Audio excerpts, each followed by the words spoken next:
Mon nouveau mari, Caleb, m'avait dit de laisser les documents dans le coffre-fort de l'hôtel, mais quand on gère un programme de logement de transition pour les femmes fuyant des familles autoritaires, on apprend à ne jamais perdre de vue ses moyens de pression.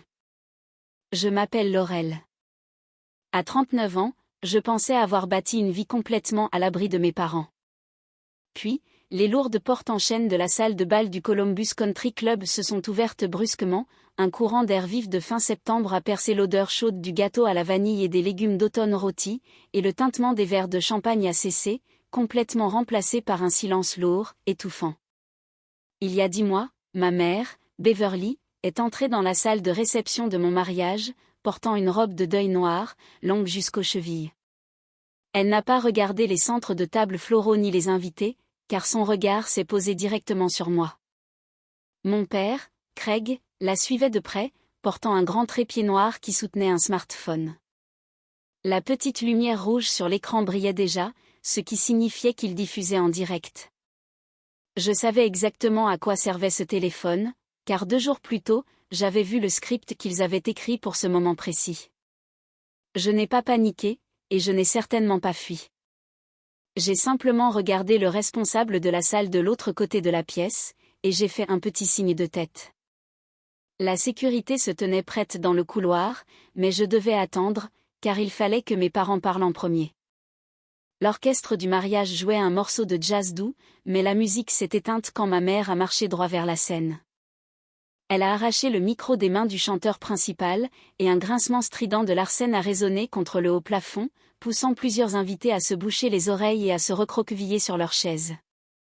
Ma mère se tenait au centre de la piste de danse, tenant le micro près de sa bouche.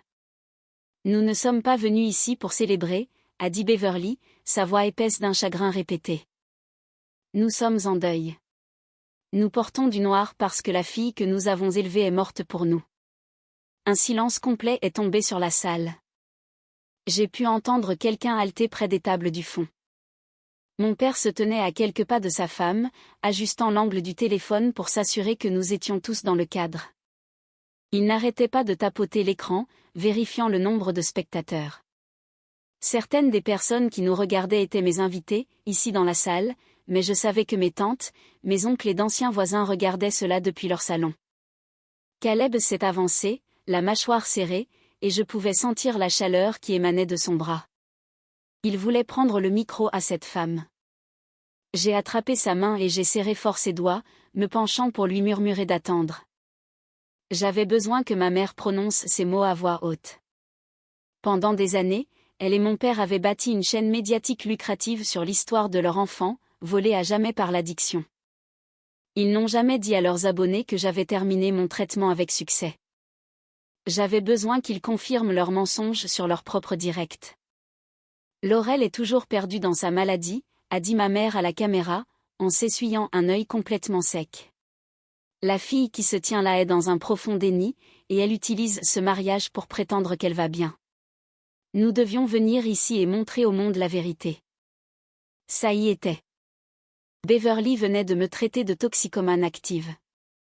Ma propre mère affirmait que la famille m'avait perdue, et la femme qui m'avait élevée confirmait qu'ils filmaient pour montrer au monde leur version de la vérité. Entendre ces choses devant mes amis a été comme un coup physique à la poitrine. Ça faisait mal, mais j'ai tenu bon. Mon père est entré dans le champ de la caméra, à côté de sa femme. Il a pointé un doigt accusateur vers Caleb. Cet homme a isolé notre fille de sa vraie famille, a dit Craig, sa voix résonnant dans la salle de bal sans micro. Il contrôle son argent et la maintient malade. Nous avons tout essayé pour la sauver. Si vous voulez aider des familles comme la nôtre à continuer ce combat, veuillez cliquer sur le lien de don épinglé en bas de cette vidéo. Il n'a tout simplement pas pu s'en empêcher. Craig a transformé une insulte en transaction commerciale, en plein milieu de mon mariage. Il avait apporté une caisse enregistreuse à un enterrement qu'il avait inventé. J'ai lâché la main de mon mari et j'ai hoché la tête. C'était le moment. Caleb a descendu calmement les marches de la table d'honneur. Il n'a pas crié, et il n'avait pas l'air en colère. L'homme avec qui j'allais passer ma vie s'est simplement approché de ma mère, et lui a calmement arraché le micro des mains. Elle a été si choquée par sa confiance tranquille qu'elle l'a laissé faire.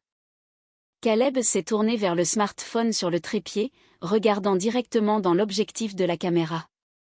Vous êtes venu ici pour enterrer sa réputation, a dit Caleb, sa voix parfaitement stable.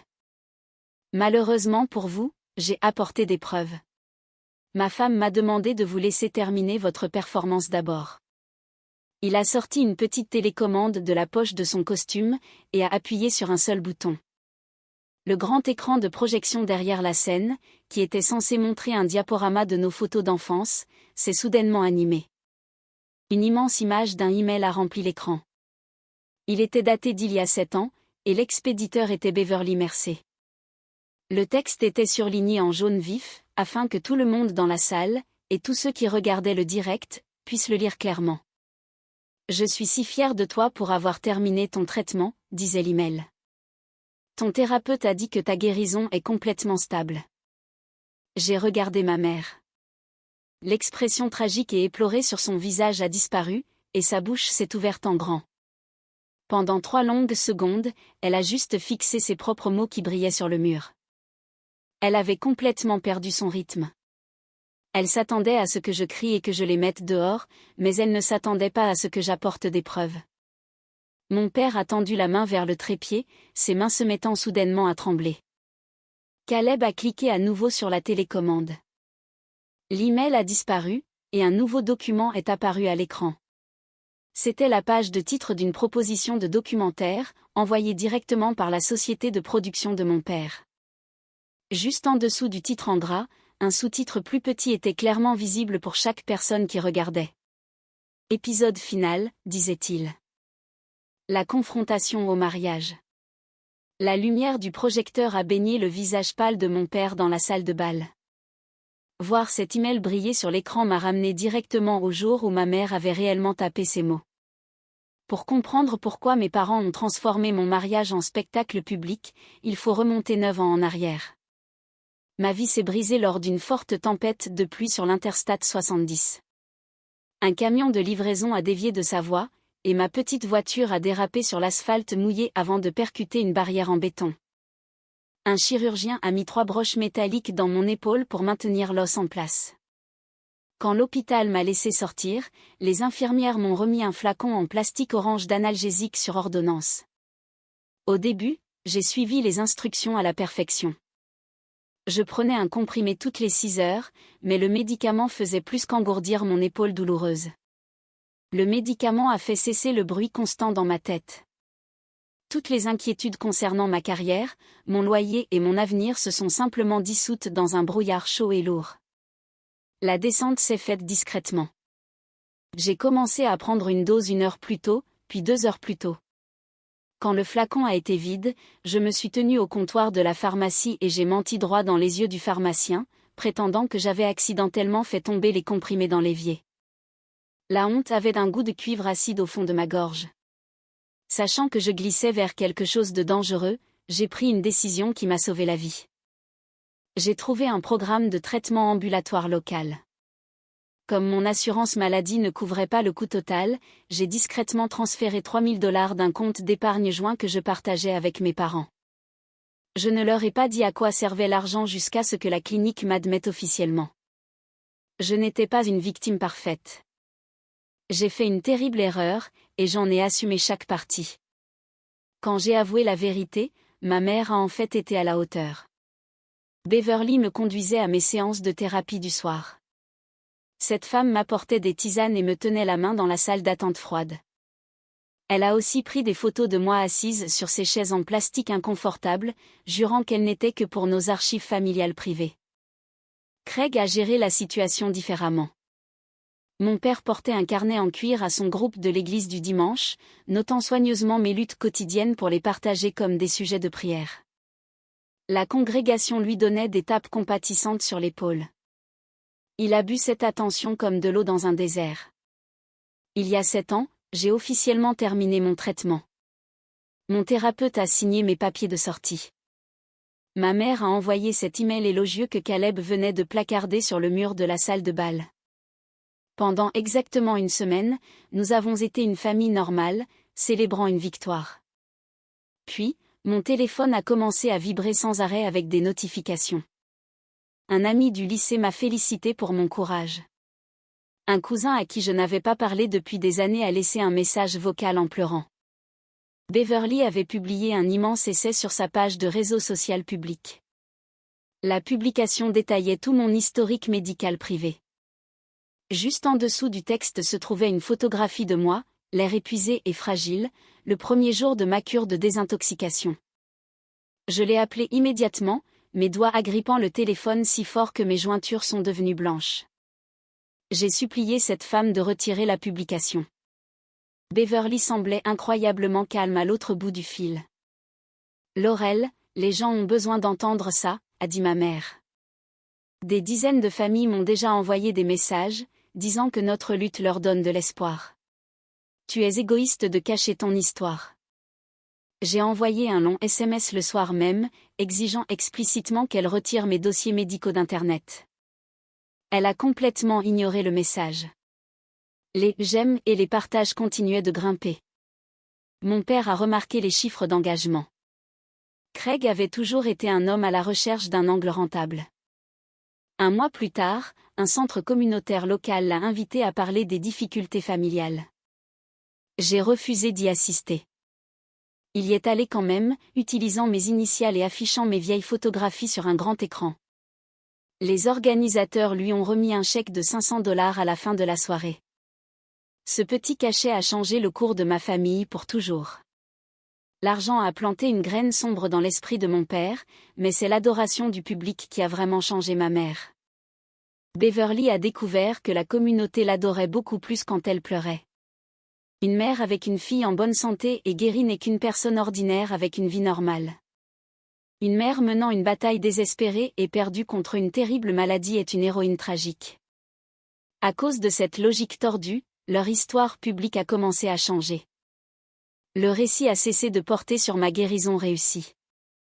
Au lieu de cela, mes parents ont commencé à utiliser des phrases comme « la fille que nous avons perdue » et « le cauchemar permanent auquel nous faisons face ». Je pensais qu'ils exagéraient juste pour obtenir la sympathie des amis de l'Église. Je n'avais aucune idée qu'ils étaient en train de construire une marque d'entreprise. J'ai déménagé à Columbus et je me suis jetée à corps perdu dans mon nouveau travail de gestionnaire d'un programme de logement de transition. J'aidais des femmes victimes de violences à fixer des limites fermes, tout en étant complètement incapable d'imposer les miennes. J'ai arrêté de rentrer à la maison pour les vacances, espérant que la distance ferait perdre à mes parents leur intérêt pour ma vie. Le silence a fonctionné pendant quelques années. Puis, un mardi après-midi, une collègue s'est approchée de mon bureau. Elle avait l'air incroyablement mal à l'aise. La jeune femme a fait glisser son téléphone personnel sur mon bureau, le poussant juste par-dessus mes papiers. « Laurel, je suis tellement désolée », a murmuré ma collègue. « Est-ce que c'est vraiment ta famille ?» J'ai baissé les yeux vers l'écran lumineux. L'application était ouverte sur une vidéo montée par des professionnels, avec plus de 50 000 vues. Le titre en gras disait « Quand votre enfant toxicomane choisit la drogue plutôt que la famille ». Juste en dessous de ces mots, servant de miniature, il y avait une photo de mon visage du jour où je me suis réveillée de mon opération à l'épaule. L'image de la miniature s'est gravée dans ma rétine. En fixant le téléphone de ma collègue, en regardant mon propre visage épuisé placardé sous un titre sensationnaliste, quelque chose de froid et de pointu s'est installé derrière mes côtes. J'ai remercié ma collègue, j'ai fermé l'application et je me suis dirigée directement vers l'imprimante du bureau. Le temps des demandes polies était officiellement révolu. Ce week-end-là, j'ai conduit 3 heures pour retourner à la maison de mon enfance. Une épaisse pile de captures d'écran imprimées reposait sur le siège passager, lourde du poids de ma vie privée volée. Mes parents prenaient le café dans la véranda quand je suis entrée sans frapper. J'ai jeté la pile de papier sur la table basse en verre. Les pages glacées ont glissé sur la surface, s'arrêtant juste à côté de la tasse de thé de ma mère. « Retirez-les », ai-je exigé, en gardant ma voix dangereusement basse. Chaque vidéo, chaque publication, tout de suite. Beverly a regardé les impressions, et ses yeux se sont immédiatement remplis de larmes. La femme a tendu la main, essayant d'attraper la mienne. « Nous essayons d'aider les gens, Laurel », a murmuré ma mère. Des dizaines de mères m'envoient des messages chaque semaine. Pourquoi as-tu si honte de ton parcours? L'audace pure et simple m'a serré la poitrine. J'étais tellement concentrée sur la performance larmoyante de ma mère que je n'ai pas réalisé que mon père avait posé son téléphone face contre la table. L'application dictaphone tournait en silence. Tu ne veux pas d'une fille, ai-je dit, ma voix tremblant d'une décennie de ressentiment accumulé. Tu veux un public. Je me suis retournée et j'ai franchi la porte, croyant avoir enfin tracé une ligne infranchissable. 2 jours plus tard, un nouvel extrait audio est apparu sur leur chaîne. Craig avait parfaitement coupé l'enregistrement. Sa version modifiée ne jouait que la première moitié de ma phrase, s'arrêtant juste après que j'ai dit qu'il ne voulait pas de fille. Des milliers de commentaires ont afflué. Des inconnus ont loué mes parents pour leur force inébranlable et m'ont condamné comme une enfant sans cœur et brisée, abandonnant sa famille aimante. Discuter au téléphone jouait clairement leur jeu, alors j'ai arrêté d'appeler. Au lieu de cela, j'ai changé d'approche.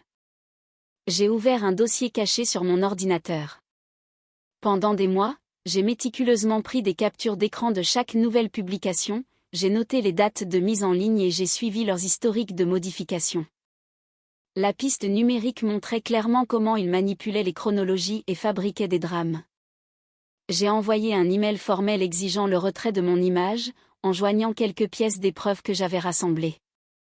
Mon père a complètement ignoré le message. L'homme savait qu'une assistante sociale d'une vingtaine d'années ne pouvait pas se permettre un avocat pour mener une longue bataille civile. Il pensait que j'étais impuissante. Il se trompait sur mon pouvoir, mais il avait raison sur mon compte en banque. J'avais besoin d'une nouvelle stratégie, car rester dans leur orbite détruisait lentement mon esprit. Le lundi suivant, je suis entrée dans une boutique d'opérateurs mobiles et j'ai changé mon numéro de téléphone. J'ai arrêté de rentrer à la maison pour Thanksgiving. Quand Noël est arrivé, ma boîte aux lettres est restée vide, et je me suis assurée que mon courrier sortant n'incluait jamais d'adresse de retour. La culpabilité rongeait les bords de ma conscience pendant ces soirées de vacances tranquilles. Parfois, je prenais le téléphone, me demandant si la femme qui m'avait élevée avait enfin réalisé ce qu'elle avait sacrifié. Mais le souvenir de cet extrait audio modifié a toujours empêché mes doigts de composer le numéro. J'ai choisi le silence plutôt que d'être du contenu pour leur entreprise. Déménager à Columbus m'a offert un nouveau départ. J'ai mis toute mon énergie dans mon travail au programme de logement de transition. Mes journées étaient consacrées à aider des femmes victimes de violences à trouver des appartements sûrs et à établir des limites fermes avec des parents autoritaires. J'étais excellente pour apprendre aux autres à se protéger, mais je portais une faille massive dans ma propre armure. Je n'ai jamais parlé de mon passé à mes nouveaux amis ou collègues. L'addiction, la cure de désintoxication et l'exploitation continue par ma famille sont restés enfermés dans un coffre-fort mental. Je pensais que le silence était un bouclier, complètement inconsciente que garder des secrets ne fait que construire des murs autour des gens que l'on veut réellement laisser entrer. 2 ans après mon déménagement, un ami commun m'a présenté à Caleb Price. L'homme travaillait dans la gestion des risques commerciaux, analysant des sinistres d'assurance complexes avec une précision calme. Nous nous sommes rapprochés grâce à notre amour partagé pour les dimanches matins tranquilles et le mauvais café de restaurant. Quand les choses sont devenues sérieuses, je lui ai donné une version très édulcorée de mon histoire.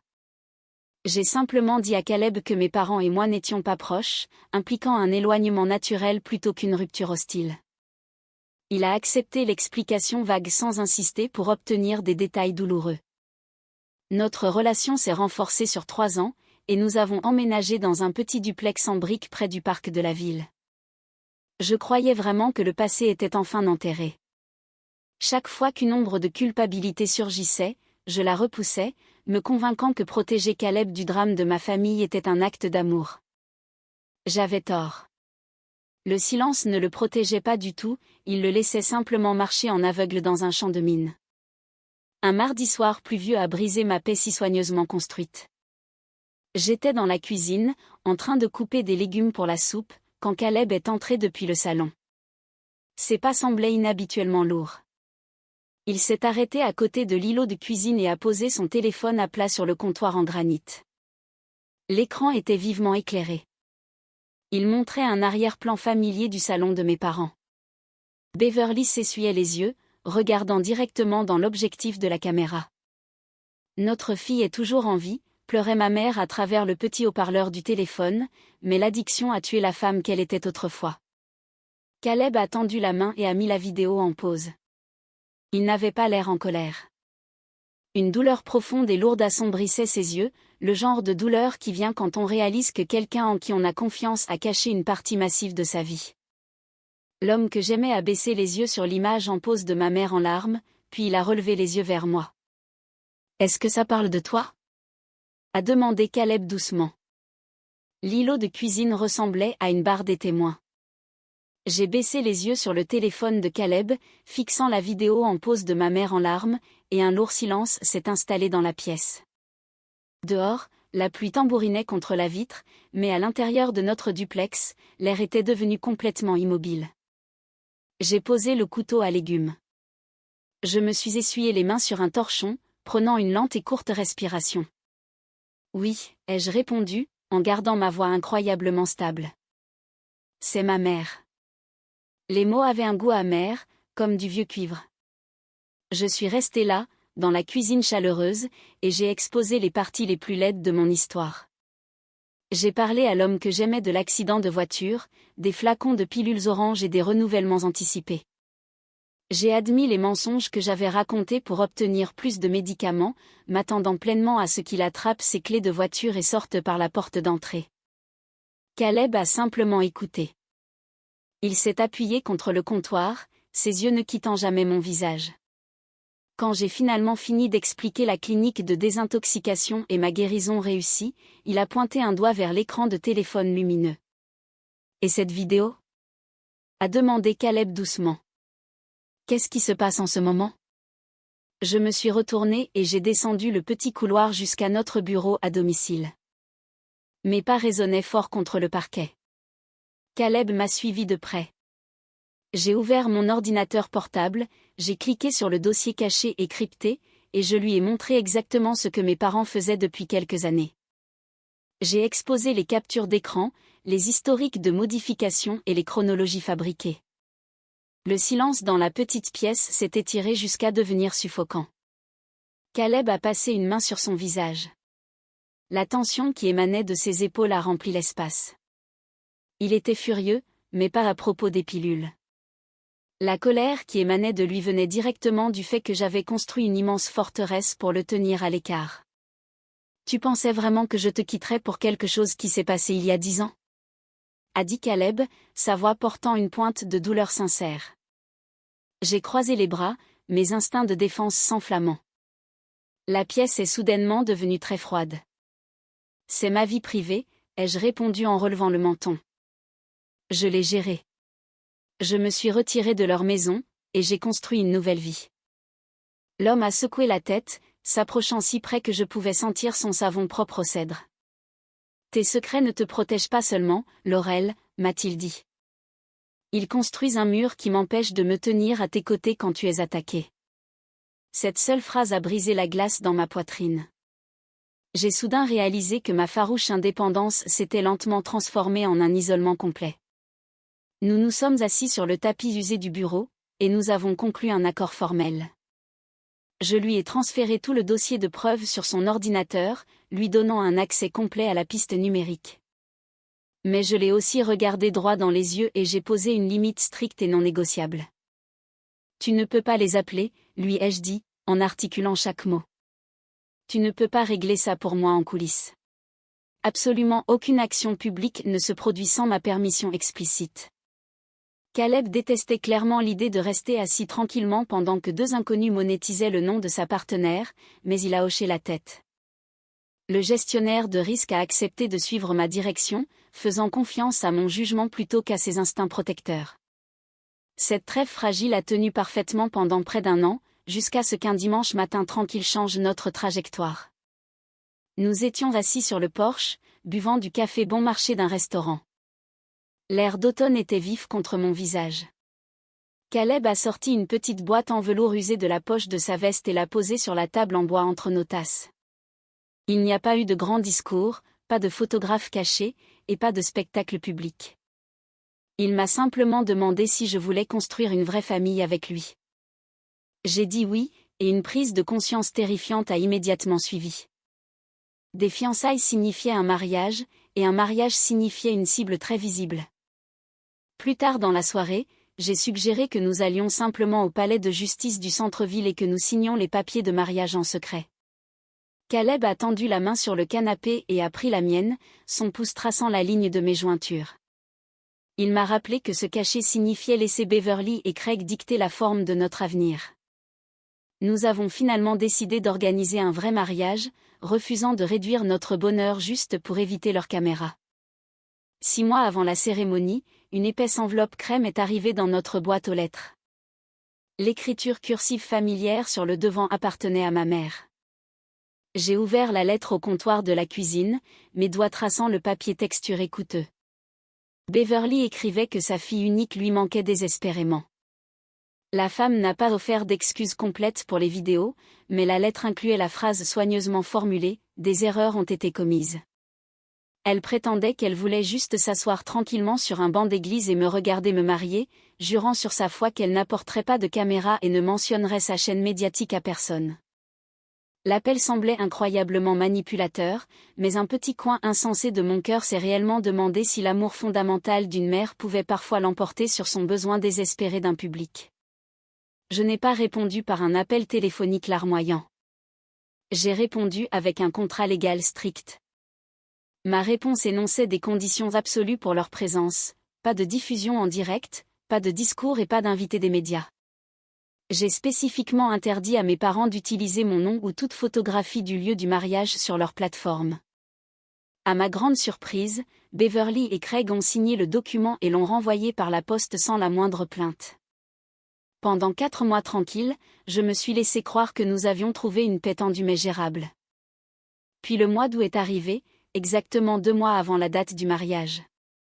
Un nouvel email de mon père a atterri dans ma boîte de réception. Craig prétendait qu'il avait besoin que je signe un formulaire de décharge médiatique standard.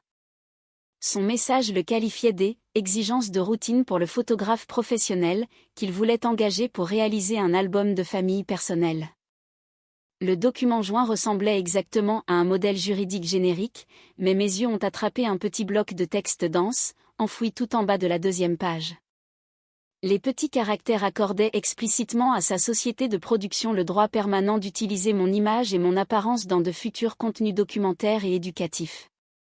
Le papier épais de la décharge médiatique semblait lourd et déplacé dans mes mains. Prenant un marqueur noir épais de mon tiroir de bureau, j'ai tracé une ligne épaisse et sombre directement à travers la clause documentaire au bas de la page. L'encre a complètement traversé le dos de la feuille. J'ai placé le document modifié dans une enveloppe et je l'ai renvoyé directement à la société de production de mon père. Craig a appelé exactement 2 jours plus tard. C'est juste du langage juridique standard pour n'importe quel photographe, a-t-il insisté, sa voix dégoulinant d'une patience forcée. L'homme plus âgé me parlait comme si j'étais une enfant confuse qui refusait de manger ses légumes. J'ai refusé de céder. J'ai besoin d'une confirmation écrite que mon image n'apparaîtra dans aucun projet commercial, ai-je répondu, en gardant mon ton parfaitement plat. Sinon, l'invitation est officiellement révoquée.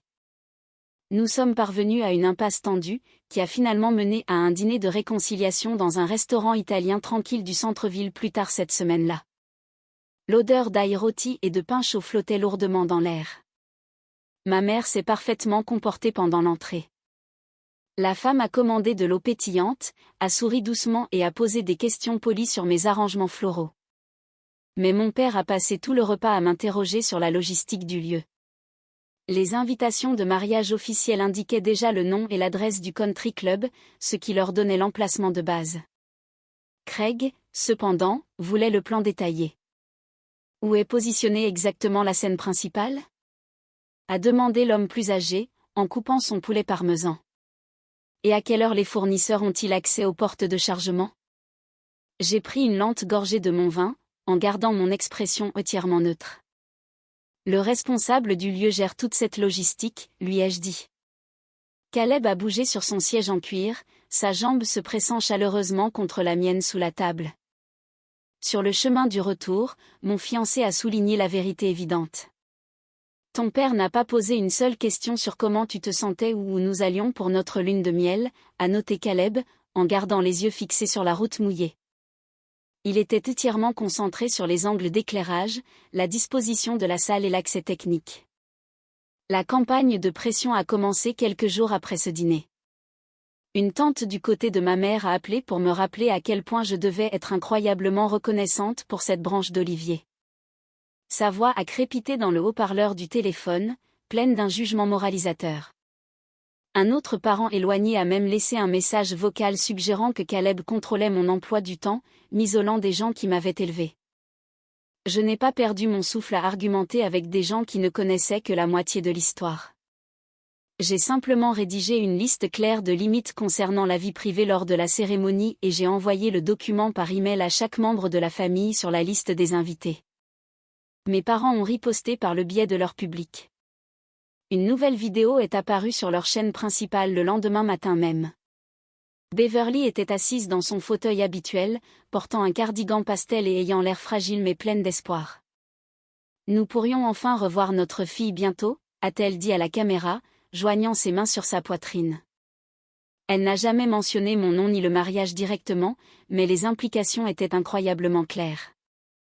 J'ai fait défiler la section des commentaires sur mon ordinateur portable. Des inconnus encourageaient mes parents à exiger des excuses publiques de leur enfant égaré. Plusieurs spectateurs ont même suggéré d'organiser une confrontation pour forcer une réconciliation familiale. Craig a laissé chaque commentaire hostile visible sur la page, laissant la foule numérique prendre de l'ampleur. L'escalade de l'agression numérique m'a forcé la main. Je suis entré dans un immeuble de bureaux élégants du centre-ville et j'ai engagé un avocat spécialisé en protection de la vie privée et en diffamation. L'équipe juridique a immédiatement rédigé une lettre de cessation et d'abstention formelle, exigeant que mes parents s'abstiennent de filmer ou d'exploiter l'événement du mariage. Ils ont également émis un avis de préservation strict, exigeant légalement que la société de production conserve toutes les communications internes et les ébauches de vidéos. Mon avocat m'a averti qu'un procès complet maintenant consumerait toute la semaine du mariage, nous entraînant dans une salle d'audience au lieu d'une chapelle. Nous avions besoin de preuves concrètes d'une nouvelle violation, pas seulement de questions suspectes autour d'une table de dîner. Cette preuve concrète est presque arrivée le mardi suivant. Le téléphone de mon bureau a sonné alors que j'organisais des dossiers de logement. Le responsable du country club semblait incroyablement confus à l'autre bout du fil. Laurel, quelqu'un vient d'appeler pour poser des questions sur les monte-charges de service et l'emplacement de l'équipement de diffusion, a expliqué le responsable, la voix tendue par l'inquiétude.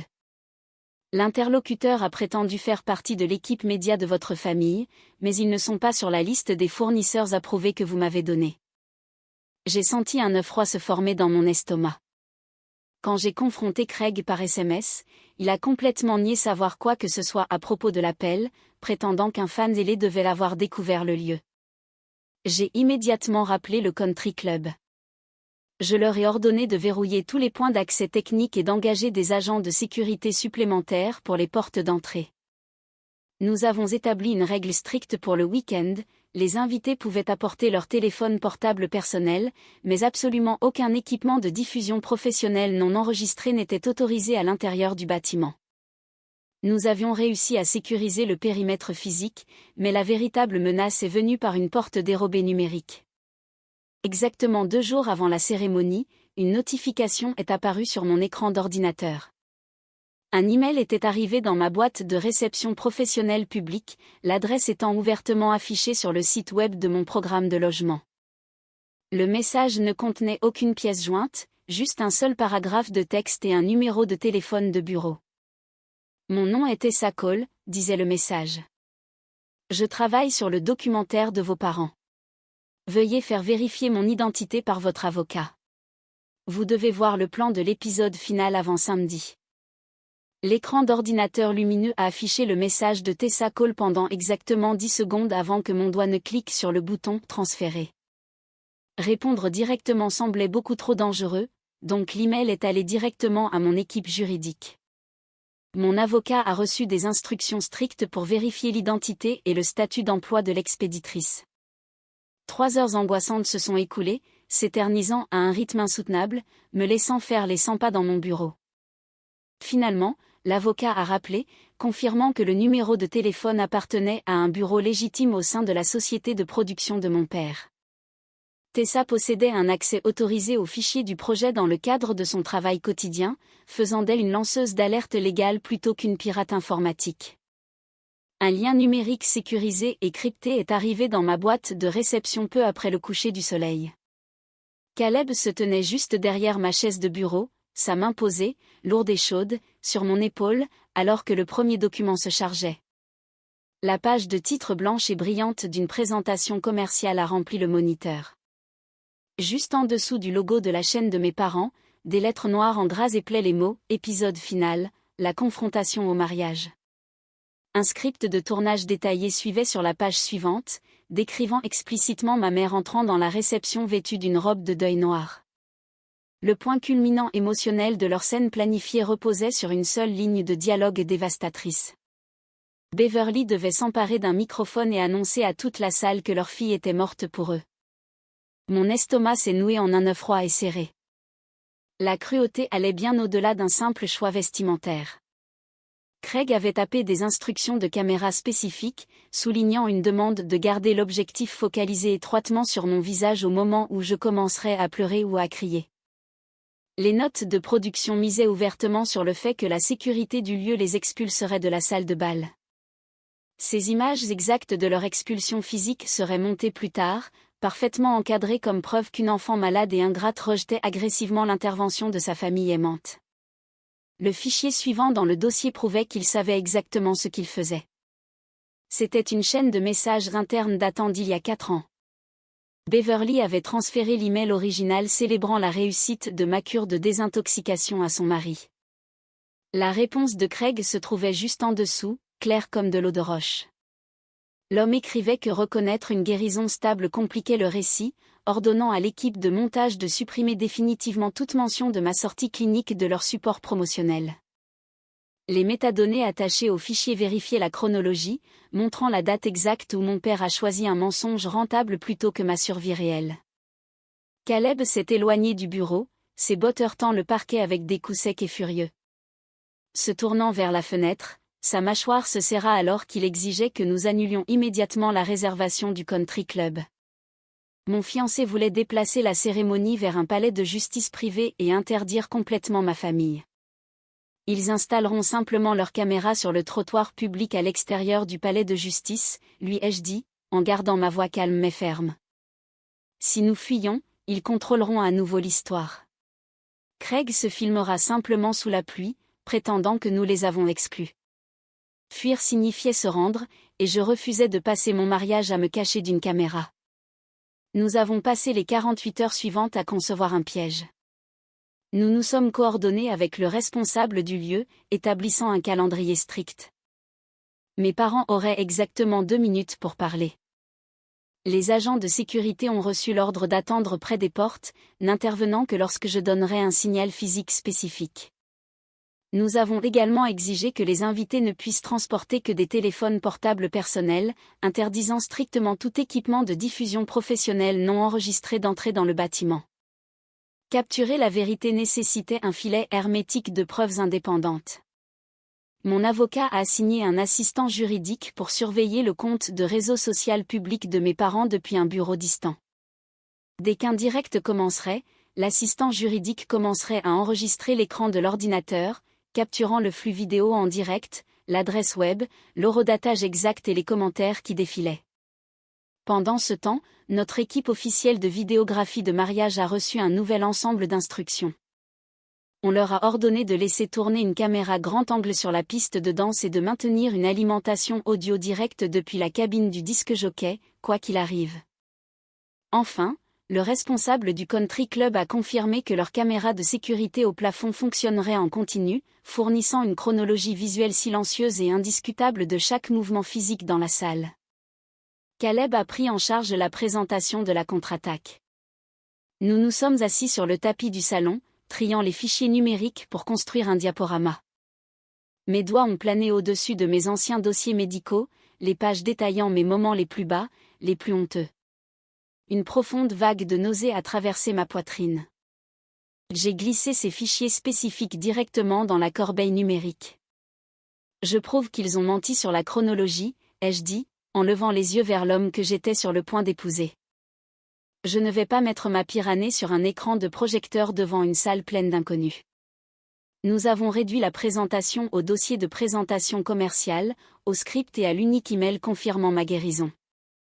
Le piège était tendu, les preuves étaient claires et mes limites étaient verrouillées. Mais l'illusion d'un contrôle total s'est brisée juste avant minuit le vendredi. J'étais assise dans ma chambre d'hôtel, défroissant mon voile à la vapeur, quand mon téléphone portable a vibré sur la table de chevet. Un dernier message urgent de Tessa est apparu via notre canal crypté. Craig sait que quelqu'un a fait fuiter les fichiers, disait le message. Il a changé une partie du plan. L'avertissement de Tessa a résonné dans ma tête alors que ma mère s'emparait du microphone. Nous avions réussi à bloquer leur lourd trépied aux portes d'entrée du country club, et l'équipe de sécurité avait rigoureusement vérifié chaque sac de fournisseur, confisquant 2 caméras de diffusion professionnelles avant même le début de la réception. Mais Craig avait déjoué le périmètre physique en utilisant une complice involontaire. Ma tante âgée est entrée dans la salle de bal en serrant un téléphone portable secondaire, croyant complètement que Beverly avait besoin de l'appareil pour coordonner un chauffeur après le mariage. Ce petit morceau de verre et de métal était déjà connecté au compte multimédia principal de mes parents, directement relié à un réseau de données cellulaires et contournant entièrement le réseau du lieu. Quelques heures plus tôt, leur chaîne avait publié une notification inquiétante pour une diffusion programmée intitulée « Ce soir, nous disons enfin la vérité sur notre fille ». Des centaines de voisins, de membres de l'église et de parents éloignés attendaient déjà en ligne lorsque la caméra s'est mise en marche. Maintenant, ma mère se tenait sous le lustre en cristal dans sa robe de deuil noir, me déclarant morte devant la salle. Sa performance larmoyante correspondait parfaitement au script volé, jusqu'à ce que mon père entre dans le cadre. Craig a pointé son doigt agressif vers Caleb, et la déviation dont Tessa m'avait prévenu s'est finalement révélée. Au lieu de simplement pousser le récit de la dépendance, mon père a lancé une toute nouvelle attaque. Il a bruyamment accusé mon nouveau mari d'exploitation financière, affirmant que Caleb m'avait isolé pour vider mes comptes bancaires. Ce nouveau mensonge était complètement improvisé, conçu pour nous détruire tous les deux d'un seul coup rapide. Avant que les gardes de sécurité ne puissent réagir, une vive pointe de panique m'a frappé la poitrine, mais j'ai croisé le regard de Caleb de l'autre côté de la piste de danse, lui faisant 2 rapides hochements de tête. J'ai fait signe à mon mari d'abandonner les diapositives de preuves médicales prévues et de passer directement aux documents financiers. Caleb s'est déplacé avec une détermination tranquille, s'avançant pour prendre le microphone des mains de ma mère. En appuyant sur une petite télécommande, il a donné vie au mur de la salle de bal avec le vieil email de ma mère célébrant ma guérison stable. Craig a immédiatement bafouillé, agitant une main frénétique vers la projection et criant que le document était un mensonge fabriqué. Mon mari n'a pas argumenté, car les preuves parlaient plus fort que n'importe quel cri. Il a simplement cliqué à nouveau sur la télécommande. Le dossier de présentation du documentaire est apparu sur le mur, affichant les lettres en gras me qualifiant de toxicomane active. Avant que mon père ne puisse crier un autre démenti, la diapositive est passée à une chaîne de mails compliqués. Le message affichait l'adresse numérique exacte de Craig, complète avec un horodatage et les métadonnées prouvant qu'il avait délibérément ordonné à son équipe de montage d'effacer toute mention de ma réhabilitation réussie. Le silence dans la pièce est passé du choc à une tension profonde et inconfortable, plantant une graine qui était sur le point de faire exploser Internet. Pendant que les invités du mariage fixaient le mur, un chaos d'un tout autre genre a éclaté en ligne. Notre assistant juridique était assis en toute sécurité dans un bureau du centre-ville de Columbus, enregistrant chaque seconde du flux vidéo en direct ainsi que le chat qui défilait. Les commentaires numériques, qui avaient commencé avec des prières sympathiques, se sont soudainement fracturés en confusion et en colère. Une femme de la rue de mes parents a tapé un message furieux en majuscules, exigeant des réponses parce que Beverly venait de dire au groupe de surveillance du quartier que je refusais activement le traitement. La lumière vive du projecteur a exposé la vérité, et le front uni de mes parents s'est effondré en temps réel. La panique a dépouillé ma mère de sa façade tragique, la poussant à pointer un doigt tremblant directement sur son mari. Elle a crié dans le microphone que c'était Craig qui transformait la douleur de notre famille en une entreprise impitoyable. Mon père a immédiatement riposté, son visage devenant rouge foncé alors qu'il criait que la robe funéraire et la phrase sur la fille morte étaient entièrement ses idées. Juste là, devant une caméra en direct, ils ont accidentellement tout confirmé. Les deux personnes qui m'avaient élevé ont admis connaître le script, avoir mis en scène la confrontation et exploité l'événement pour les vues. Leur tentative désespérée d'esquiver le blâme n'ont fait que cimenter leur culpabilité dans les enregistrements de sécurité du lieu et sur la piste audio de notre vidéo de mariage officiel. En m'avançant, j'ai doucement pris le microphone des mains de Caleb. Le métal froid m'a ancré dans la réalité. « Vous aviez été prévenus ?» ai-je dit aux deux étrangers qui se tenaient sur ma piste de danse. « Vous connaissiez la vérité, et vous avez choisi la version qui payait mieux. » En regardant au-delà d'eux, j'ai croisé le regard du chef de la sécurité près des portes doubles et j'ai donné un dernier signe de tête. 3 hommes en costume sombre se sont immédiatement avancés, guidant fermement mes parents loin de la scène, ne laissant plus à Beverly le temps de pleurer et refusant de laisser Craig débiter une autre excuse. Je leur ai tourné le dos, faisant face à mes invités stupéfaits. J'ai forcé un petit sourire poli. Ils ont pris assez de cette journée, ai-je dit, en faisant signe à l'orchestre de reprendre la musique. Juste au moment où le chanteur de jazz remontait nerveusement sur scène, une forte vibration a secoué ma cuisse. J'ai sorti mon téléphone d'une poche cachée dans ma jupe en soie. L'écran était complètement rempli de notifications frénétiques. Un SMS de la tante qui avait involontairement introduit le téléphone caméra se trouvait tout en haut. « Tous les parents regardent », écrivait-elle, « et tout le quartier de tes parents aussi. » Juste en dessous de cet avertissement, un autre message est arrivé de mon avocat. Ne les laissez rien supprimer. Le direct vient de changer toute l'affaire. Le groupe de jazz a repris un rythme hésitant, et les lourdes portes de la salle de bal se sont refermées derrière mes parents. Un soupir collectif a traversé la pièce, faisant bruisser les robes de soie et bouger les chaises en velours. Caleb a passé son bras autour de ma taille, m'attirant fermement au centre du parquet pour notre première danse. La chanson n'était pas parfaite, et mon pouls battait encore la chamade contre ma clavicule, mais le moment nous appartenait entièrement. Quelques invités plus âgés se sont approchés de notre table plus tard dans la soirée, leur voix basse et pleine de sympathie. J'ai accepté leurs mots d'un simple hochement de tête, refusant de transformer ma réception de mariage en conférence de presse. Les véritables conséquences ont commencé à se dérouler sur un écran lumineux dans notre suite d'hôtel à 2 heures du matin. Mon téléphone vibrait sans relâche contre la table de chevet en bois. Déverrouiller l'appareil a révélé un flot de messages de la famille élargie.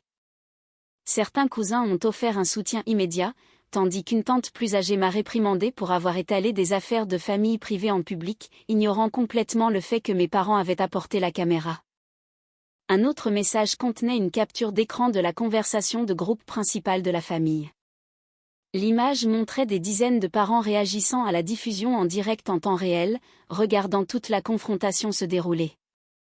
Tout en bas de l'image capturée, une petite notification indiquait que l'oncle qui avait toujours bruyamment défendu mon père avait simplement quitté la conversation sans taper un seul mot.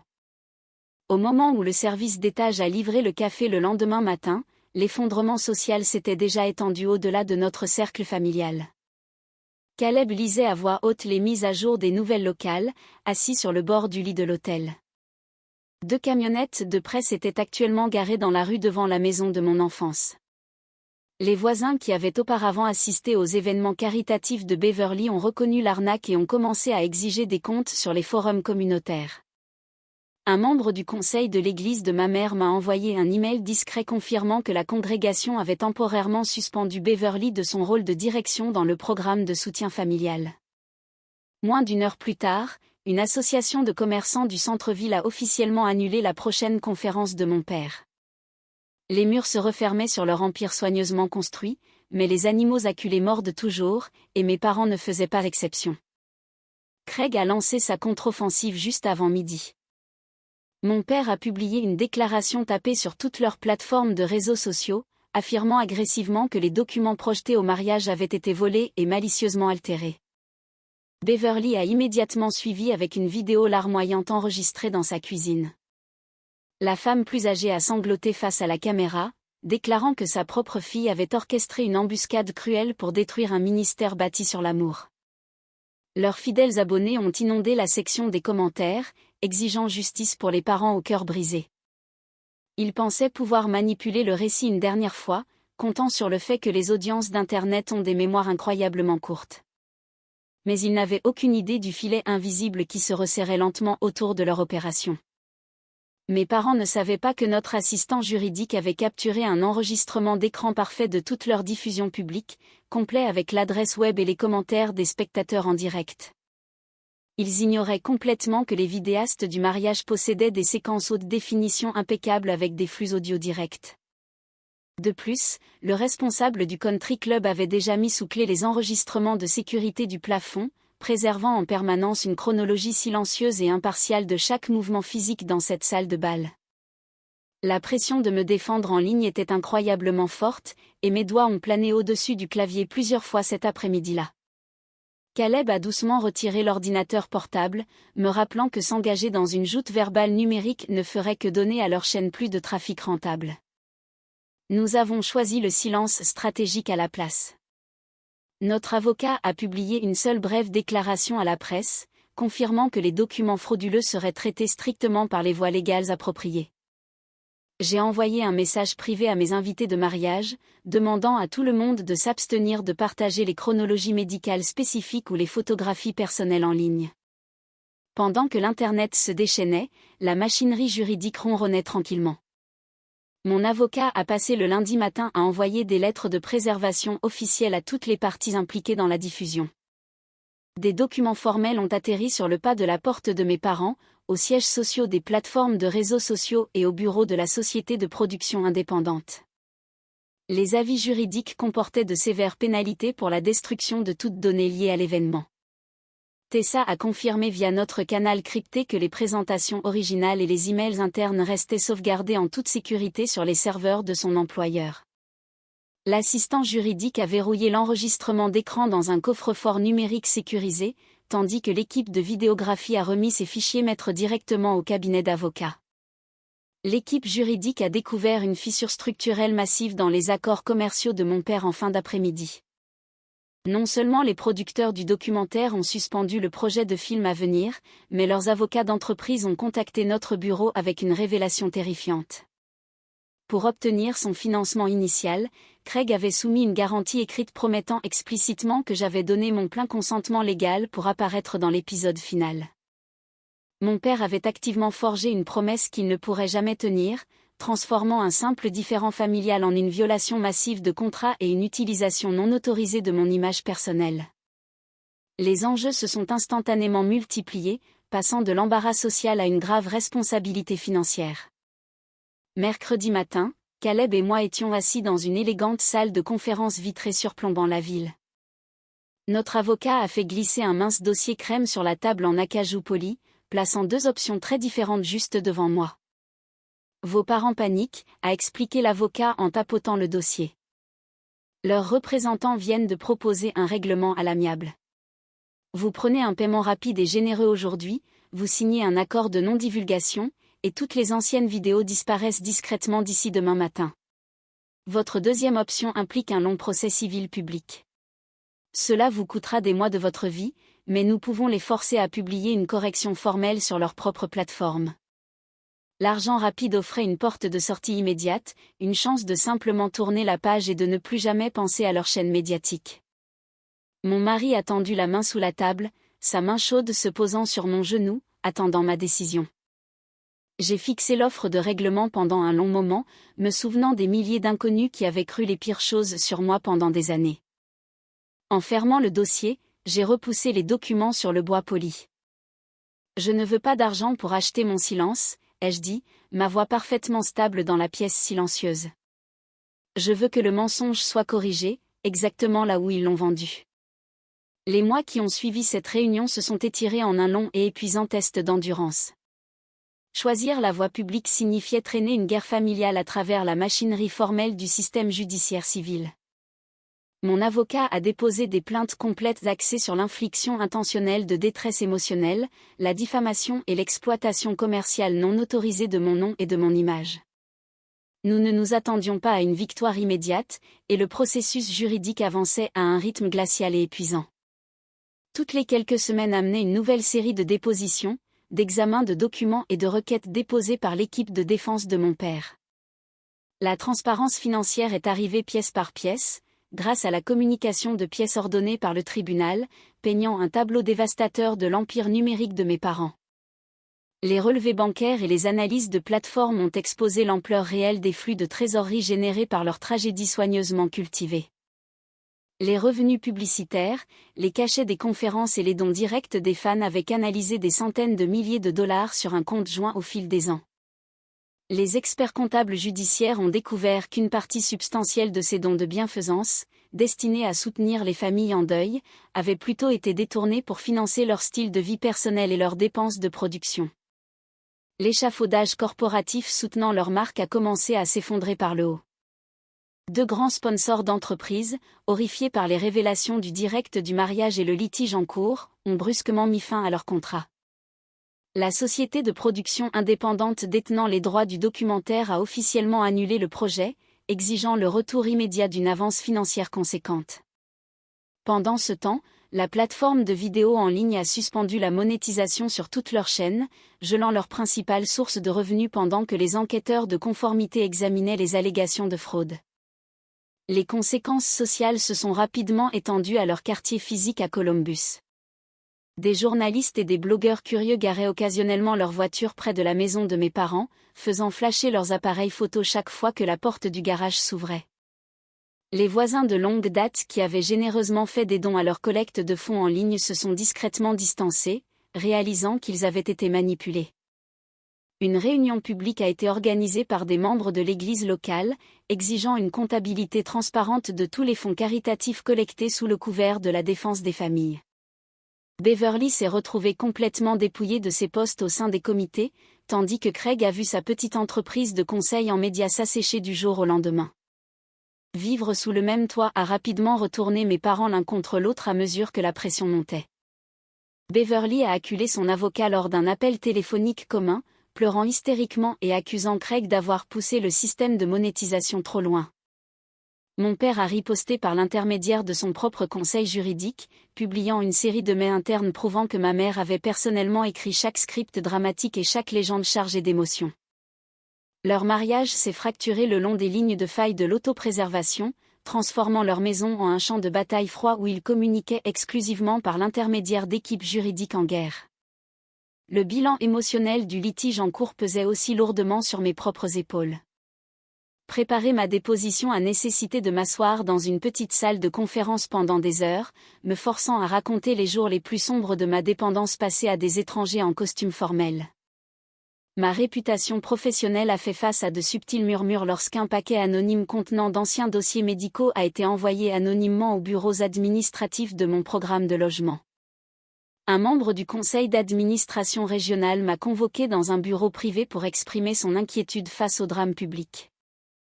J'ai calmement placé mes dossiers de sortie en règle et mes documents de certification actuels sur le bureau, la regardant droit dans les yeux. Le conseil a voté à l'unanimité pour me maintenir à mon poste, mais l'expérience a laissé une douleur vive et dentelée derrière mes côtes. À travers chaque soirée difficile, Caleb est resté un point d'ancrage stable et inébranlable. Mon mari ne s'est jamais plaint une seule fois des frais de justice qui s'accumulaient ou des flots interminables de paperasse qui envahissaient notre table de salle à manger. Chaque fois que l'épuisement menaçait de m'engloutir, il préparait simplement du thé, posait une main chaude sur mon épaule et me rappelait pourquoi nous refusions de reculer.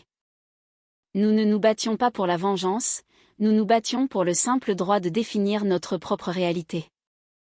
Le tournant est finalement arrivé 7 mois après notre jour de mariage, lorsque notre avocat nous a rappelés dans son bureau au mur de verre. Un épais dossier manille reposait au centre du bureau en acajou, contenant les termes finalisés d'un accord de règlement complet. Mes parents avaient épuisé leurs ressources financières en menant une bataille perdue contre un mur de preuves hermétiques. Leur société de production a été liquidée, leurs principaux comptes d'épargne ont été vidés pour couvrir les frais de justice, et ils ont été forcés de mettre leur grande maison de banlieue sur le marché pour satisfaire les réclamations de restitution imminente. L'accord proposé accordait chaque demande que j'avais initialement faite. Ils ont accepté de payer des dommages et intérêts substantiels, d'émettre des remboursements complets aux donateurs par le biais d'un fonds de restitution surveillé, et de purger complètement leur plateforme de chaque vidéo mentionnant mon nom. Mais alors que mes yeux parcouraient le dernier paragraphe, un obstacle familier est apparu en caractères gras. Mon père était prêt à renoncer à l'argent et à la chaîne, mais une clause tenace en bas déclarait explicitement qu'il refusait une demande spécifique. Ils étaient prêts à publier une déclaration écrite rédigée par nos avocats, mais ils refusaient absolument d'allumer une caméra et de lire une rétractation publique de leur propre voix. J'ai levé les yeux des papiers, croisant le regard stable de mon avocat de l'autre côté du bois poli. Ils paieront les dommages et fermeront les chaînes, a dit l'avocat prudemment, en se penchant en arrière dans son fauteuil en cuir. Il tire juste un trait sur le fait de se filmer en train de s'excuser. J'ai fermé le dossier manille avec un bruit sourd et décisif. En me levant de la table, j'ai lissé ma jupe et j'ai regardé vers la porte, où Caleb attendait déjà avec mon manteau. Alors, nous continuons, ai-je dit. Leur refus de lire une rétractation à la caméra a mis fin aux négociations de règlement cet après-midi-là. Mon avocat a formellement rejeté l'accord partiel et a continué à préparer le dossier pour le procès. Au cours des 3 semaines suivantes, les deux parties ont échangé les listes de témoins finales, organisé les dossiers financiers et identifié les emails internes qui seraient présentés en audience publique.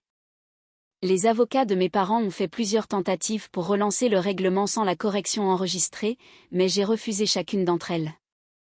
4 jours avant le procès prévu, Beverly et Craig ont assisté à une dernière conférence de règlement avec leurs équipes juridiques distinctes. À ce moment-là, ils comprenaient que les relevés bancaires, les contrats de documentaire, les images du mariage et les chaînes de mai non éditées deviendraient partie intégrante d'un dossier judiciaire public si le procès avait lieu. Leurs sponsors restants étaient partis, leurs frais de justice continuaient d'augmenter, et aucun d'eux ne voulait témoigner sous serment sur qui avait créé la fausse histoire. Ce soir-là, leurs avocats ont soumis un accord révisé, acceptant chaque condition originale. Beverly et Craig ont finalement accepté d'enregistrer la correction complète, sans condition de montage ni commentaires supplémentaires. Ils ne se sont pas rendus parce qu'ils avaient soudainement développé une conscience. Ils se sont rendus parce que le procès n'était plus qu'à quelques jours, et que les preuves ne leur laissaient nulle part où aller. Le règlement financier final a démantelé leur empire numérique, pièce par pièce. Le projet de documentaire a été annulé de façon permanente, et leur chaîne médiatique principale a perdu ses privilèges de monétisation pour toujours. Les avances d'entreprises restantes et une grande partie de leurs gains passés ont dû être remboursés par le biais d'un fonds de restitution supervisé par le tribunal. Pour couvrir les frais de justice croissants, les dommages et intérêts ordonnés par le tribunal et l'énorme dette, Beverly et Craig ont été contraints de mettre leur grande maison de banlieue sur le marché. Un élégant camion de déménagement est apparu dans leur allée par un matin frisquet, tandis que les voisins regardaient derrière des rideaux fermés et refusaient d'offrir un coup de main. Craig a également perdu le contrôle de sa petite entreprise de conseil en médias, liquidant ses actifs commerciaux pour satisfaire les jugements monétaires finaux. L'isolement social est arrivé aussi rapidement que la ruine financière. Les membres de la famille élargie qui avaient regardé le direct du mariage ne croyaient plus au récit selon lequel j'avais organisé une embuscade cruelle contre mes parents.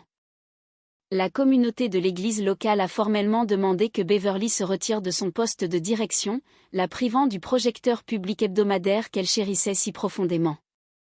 Les donateurs qui avaient contribué à leur collecte de fonds en ligne ont reçu des avis officiels par email des administrateurs de la plateforme, avec des instructions sur la façon de réclamer un remboursement complet des comptes gelés. Personne n'a organisé de fête d'adieu pour eux, et aucun ami sympathique ne s'est avancé pour défendre leur réputation en public. La séance d'enregistrement vidéo obligatoire a eu lieu dans un bureau juridique neutre, sous l'œil vigilant d'un sténographe judiciaire. Mes parents étaient assis côte à côte devant la même lumière annulaire et le même fond en tissu qu'ils avaient utilisé pendant des années pour diffuser leur tragédie fabriquée. Il n'y avait pas de musique de fond émotionnelle, pas de pause dramatique, et aucun trucage de montage intelligent n'était autorisé. Beverly a dû regarder directement l'objectif de la caméra et déclarer clairement que j'avais terminé avec succès mon traitement médical des années auparavant. Elle a été forcée d'admettre qu'ils connaissaient la vérité sur ma guérison, mais qu'ils avaient délibérément choisi d'utiliser un langage trompeur pour augmenter leur nombre de spectateurs. De plus, elle a dû avouer qu'ils n'avaient jamais obtenu l'autorisation légale d'exploiter la cérémonie de mon mariage à des fins de divertissement commercial.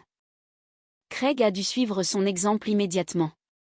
Mon père avait l'air pâle et épuisé en lisant sa partie de la déclaration, confirmant officiellement que les documents présentés au mariage étaient entièrement authentiques et complètement exempts d'altérations numériques.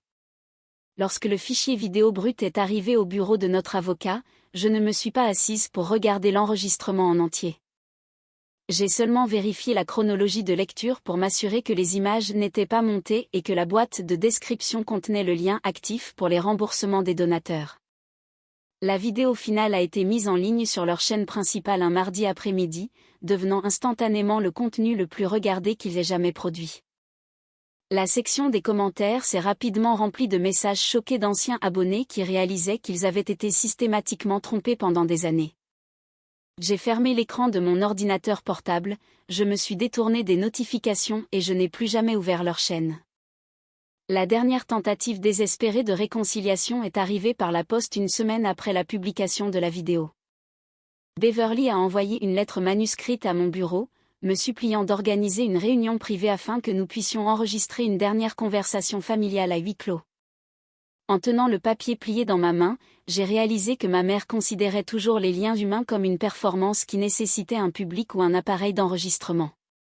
Craig n'a pas tenté de contact direct, bien que son avocat ait discrètement demandé si je leur permettrais d'archiver quelques vieilles vidéos de vacances sur un disque dur privé.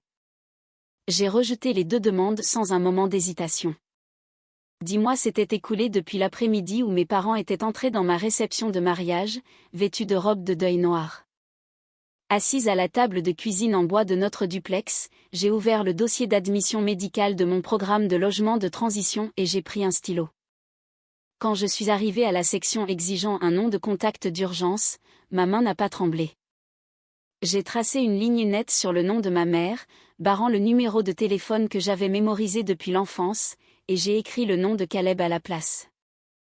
Mon mari est entré dans la cuisine, portant 2 tasses de café, et s'est arrêté à côté de ma chaise pour regarder les papiers. Il a tendu la main, posant doucement la sienne sur la mienne, pendant que nous regardions une photo de mariage encadrée posée sur le comptoir. Sur l'image, nous sourions vivement sous une canopée de feuilles d'automne, entourés d'amis qui nous aimaient pour ce que nous étions, complètement libérés des cadres vides ou des invités non désirés. Je n'ai pas passé une seule seconde à célébrer le fait que mes parents avaient perdu leur maison et leurs moyens de subsistance. La vraie paix n'avait rien à voir avec leur punition, et tout à voir avec ma propre libération. J'ai enfin compris que je n'avais besoin de personne pour les forcer à m'aimer, parce que j'avais simplement cessé de les laisser vendre un mensonge. Quand quelqu'un utilise vos luttes les plus profondes pour se construire une scène, vous n'êtes pas obligé de rester piégé dans son script. Protéger votre paix signifie parfois s'éloigner des personnes qui sont censées vous garder en sécurité, et ce choix ne fait pas de vous une personne brisée. Vous avez le droit de dépasser les versions de vous-même que les autres essaient de figer dans le temps, et vous ne devez jamais à personne votre silence, juste pour préserver leurs illusions. La vraie force ne consiste pas à laisser les gens vous marcher dessus jusqu'à ce qu'ils se sentent enfin coupables. Elle consiste à tracer une ligne nette et inflexible, et à refuser de laisser quiconque définir votre valeur. Avez-vous déjà dû vous éloigner de quelqu'un qui aimait l'idée de votre lutte plus qu'il ne vous aimait vous ? Et comment avez-vous finalement trouvé le courage de reprendre votre propre histoire ?